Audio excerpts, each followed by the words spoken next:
কোরআন শোনার পরে যদি কোরআন মানার চেষ্টা করি,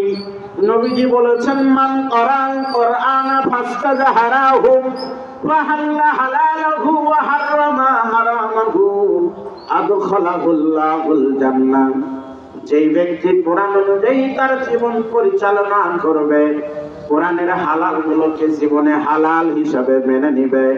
কোরআনের হারাম গুলোকে তার জীবনে হারাম হিসাবে অবলম্বন করে জীবন পরিচালনা করবে,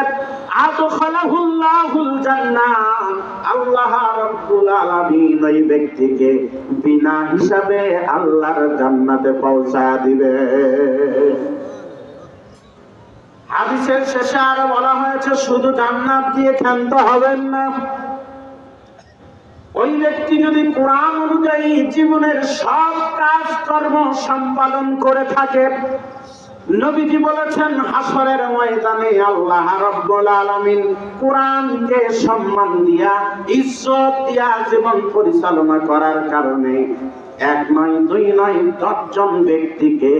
জাহান্নামী মানুষদেরকে সুপারিশ করে